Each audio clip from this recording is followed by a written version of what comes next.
Hey everyone, welcome back to my learning and understanding the studies. Today we start a new chapter, chapter 4, planning. So, what is planning? आप सब लोग planning से क्या समझते हैं? क्या सिर्फ ऑर्गेनाइजेशन और कंपनीज ही प्लानिंग करती हैं? No, this is not true.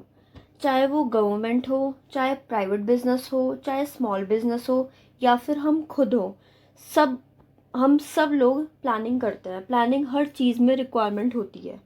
ठीक है, अब ये बताएं कि हम प्लानिंग करते क्यों हैं? क्योंकि to turn their dreams of increasing in sales, earning high profit and getting success in business. All businessmen have to think about future, make prediction and achieve the target. So, to decide what to do, how to do and when to do, they do planning. So, हम इसके meaning से समझते हैं कि planning क्या होती है. उससे पहले हम एक एग्जांपल देखते हैं, स्कूल एनुअल फंक्शन और सिस्टर मैरिज. अच्छा, अभी बताइए कि स्कूल एनुअल फंक्शन होना है नवंबर में या दिसंबर में, तो क्या हम एकदम से स्कूल एनुअल फंक्शन एग्जीक्यूट कर देंगे? नहीं. उससे पहले हमें 2 और 3 मंथ्स पहले बिफोर हमें प्लानिंग करनी होती है कि हमें स्कूल फंक्शन में कौन क्या क्या चीज़ें हम करेंगे. हम जैसे डांस करेंगे, गेम्स रखेंगे, सिंगिंग करेंगे या शो करेंगे कोई, तो हमें पहले से सब चीज़ प्लानिंग करनी होती है. और कौन कौन किस किस चीज़ के लिए क्या क्या करेगा, जैसे सिंगिंग के लिए कौन अच्छा है, डांसिंग के लिए कौन अच्छा है, मिमिक्री कौन अच्छा करेगा, तो पहले से हम डिसाइड करते हैं. फिर उन सब की ड्रेसेस देखना. पहले हमने डिसाइड करा कि कौन से दिन, किस दिन हमारा एनुअल फंक्शन होगा. उसके बाद हमने क्या देखा कि कौन करेगा, उसको कौन करेगा. फिर हमने जगह देखी कि भाई कहाँ पर होगा एनुअल फंक्शन हमारा, स्कूल प्लेग्राउंड में होगा या फिर ऑडिटोरियम में होगा, कहाँ पर होगा हमारा एनुअल फंक्शन. फिर उसके लिए हमने स्टूडेंट सेलेक्ट करे, उनको डांस परफॉर्म करवाया, उनकी ड्रेसेस देखी, देन हमने एनुअल फंक्शन करा. ठीक है. ऐसी सिस्टर मैरिज, अगर हमारी बहन की शादी है तो हमें पहले से ही सब चीज़ प्लानिंग करनी होती है. जैसे कि बहन की शादी में बहन जो जिसकी शादी हो रही है वो क्या पहनेगी, वो क्या वियर करेगी, वो हल्दी में क्या पहनेगी, मेहंदी में क्या पहनेगी, उसकी डेट कब की है. और सबसे मेन बात, शादी के लिए सबसे पहले हमें वेन्यू बुक करना होता है, कैटरिंग देखनी होती है. सबसे मेन प्लानिंग ये होती है कि हमें 3-4 महीने पहले ही हमें ये सब करना होता है, तभी हम प्लान कर सकते हैं. एकदम से हम कुछ भी नहीं कर सकते. Without planning no other function can be operated. So, meaning of planning. What is the meaning of planning? Can be defined as thinking in advance what is to be done, when it is to be done, how it is to be done and by whom it is to be done. इसका मतलब क्या है कि planning पहले से ही सोची जाती है. Thinking in advance, पहले से सोचनी पड़ती है. What is to be done, क्या करना है, कब करना है, कैसे करना है, कौन करेगा. ठीक है. Planning is a bridge gap between where we are and where we want to go. It means आज हम कहाँ, प्रेजेंट पोजीशन पे हम कहाँ हैं और हमें कहाँ पर पहुँचना है.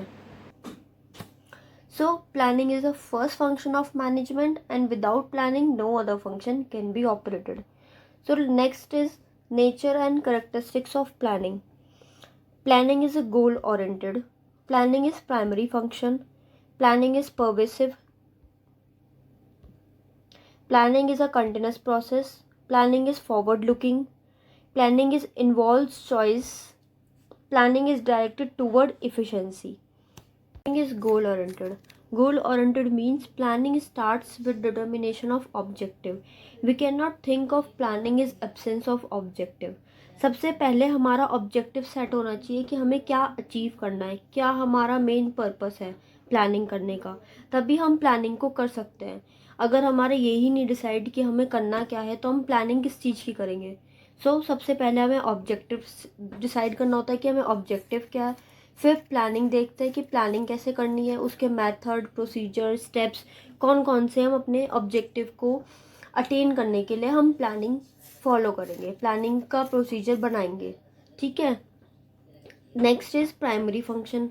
प्राइमरी फंक्शन जैसे हम क्या लेते हैं कि planning is a first of और प्राइमरी फंक्शन ऑफ मैनेजमेंट और every manager can perform the planning.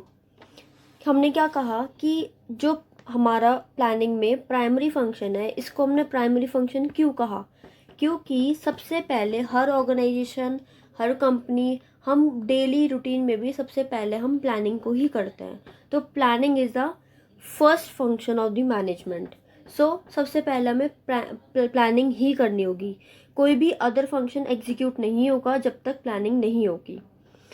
जैसे हमने एग्जाम्पल लिया कि ऑर्गेनाइजिंग फंक्शन में क्या होता है, मैनेजर असाइन करता है अथॉरिटी और रिस्पॉन्सिबिलिटी अपने एम्प्लॉयज़ को। ठीक है, डिफरेंट डिफरेंट लेवल्स पे अथॉरिटी एंड रिस्पॉन्सिबिलिटी दी जाती है। ऐसे ही अगर हम स्टाफिंग में देखें, स्टाफिंग में क्या होता है, एम्प्लॉयज़ को अपॉइंट करा जाता है। They are number of employees and depends on the objective of company. हाँ, इससे पहले हमने प्लानिंग तो करी नहीं कि हमें कौन सा हमारा क्या ऑब्जेक्टिव है। इसलिए ऑर्गेनाइजिंग, स्टाफिंग, सब चीज़ से पहले हमें प्लानिंग ही करनी होती है। Planning is the first function. Next is pervasive. Pervasive मतलब होता है प्रेजेंट एवरीवेयर। ये नहीं कह सकते हम प्लानिंग कि खाली प्लानिंग मैनेजमेंट में ही रिक्वायर है। नो, प्लानिंग मैनेजमेंट में खाली मैनेजमेंट में रिक्वायर नहीं है, या फिर हम ये नहीं कह सकते कि खाली टॉप लेवल मैनेजमेंट ही प्लानिंग को करेगा। It is not the function restricted to top level manager, but planning is done by manager at every level. जैसे formation of plans and policies, ठीक है, कौन करता है? Top level management. सेकंड में क्या करता है? Department manager. थर्ड में क्या करता है? वो लोअर लेवल मैनेजमेंट क्या करता है? उसको सपोर्ट करता है ओवरऑल ऑब्जेक्टिव को अटेन करने के लिए, डे टू डे एक्टिविटीज़ को करने के लिए, वर्कर्स को हेल्प करने के लिए। सो प्लानिंग हर चीज़ में ज़रूरी है। खाली टॉप लेवल मैनेजमेंट ही प्लानिंग नहीं करेगा, मिडिल लेवल और लोअर लेवल मैनेजमेंट भी प्लानिंग करता है। Futuristic and forward looking. Forward looking मतलब क्या होता है? प्लानिंग कभी भी पास्ट के लिए नहीं की जाती, प्लानिंग हमेशा फ्यूचर के लिए की जाती है। तो इसका मतलब फॉरवर्ड लुकिंग। फॉरवर्ड लुकिंग मतलब फ्यूचर के लिए, फ्यूचरिस्टिक। ठीक है, कभी भी हम प्लानिंग को पास्ट के लिए नहीं करते। जो भी मैनेजर प्रिडिक्शन करते हैं, एजम्पशन करते हैं, वो फ्यूचर के लिए करते हैं, ताकि जो हमारी पास्ट में मिस्टेक हो गई वो फ्यूचर में ना हो। इसलिए हम पहले से ही प्लानिंग करते हैं। Planning involves choice, involve decision making. It means क्या है कि प्लानिंग में हम ये कह सकते हैं कि प्लानिंग अगर हम करते हैं तो हमारा माइंड चलता है ना, हमें डिसीज़न लेने की पावर बढ़ती है। हम देख पाते हैं, हमारे पास बहुत सारे ऑल्टरनेटिव होते हैं, बट हम कोई सा बेस्ट ऑल्टरनेटिव ही चूज़ करते हैं। तो उससे क्या होता है, जिससे हमारा ऑब्जेक्टिव अटेन हो सके वो वाला ऑल्टरनेटिव चूज़ करते हैं, ताकि हमारी प्लानिंग अच्छी हो, ताकि हम अपने ऑब्जेक्टिव को अटेन कर सकें। जैसे अगर हम एग्ज़ाम्पल देखें तो to import the technology, if the license is only with STC, State Trading Corporation, then companies have no choice but to import the technology through STC only. But if there are 4 or 5 import agency including in the task, then the planners have to evaluate terms and condition of all the agencies and select the most suitable from the company's point of view. Okay, इसमें हमने क्या कहा है कि हमें technology को import करना है और हमारे पास सिर्फ एक ही चीज़ है, स्टेट ट्रेडिंग कॉरपोरेशन। ठीक है, हमारे पास कोई और चॉइस ही नहीं है, सिर्फ हमें इससे ही करना पड़ेगा। बट अगर हमारे पास 4 और 5 इंपोर्ट एजेंसी होंगी तो प्लानर्स को हेल्प होगी कि जो उनके हिसाब से, टर्म एंड कंडीशन के हिसाब से जो बेस्ट सुटेबल मेथड है वो उसको ले। ठीक है, planning is directed toward efficiency मतलब ताकि हम ऐसी प्लानिंग करें ताकि हमारी कॉस्ट भी मिनिमम हो और हमारा वर्क भी ज़्यादा हो, मतलब हमारा जो आउटपुट निकले वो भी अच्छा हो, इसलिए हम प्लानिंग करते हैं। Next topic is limitation of planning. Planning leads to rigidity. Planning may not work in dynamic environment. Planning involves huge cost. Planning is time consuming process. Planning does not give guarantee success. Planning leads to rigidity. Rigidity means क्या होता है? ठोस। मतलब planning हमारी flexible नहीं होती, कि जब एक बार प्लान बन गया तो हम उसको बार बार चेंज नहीं कर सकते। अगर हम उसको बार बार चेंज करेंगे तो हमारा जो पॉजिटिव रिजल्ट है वो ऑर्गेनाइजेशन को नहीं मिलेगा। So planning is a kind of rigidity, हम उसको बार बार चेंज नहीं कर सकते. Planning may not work in dynamic organization. Dynamic organization मतलब क्या होता है, बार बार ऑर्गेनाइजेशन का डायनेमिक इन्वायरमेंट मतलब चेंज होना बार बार.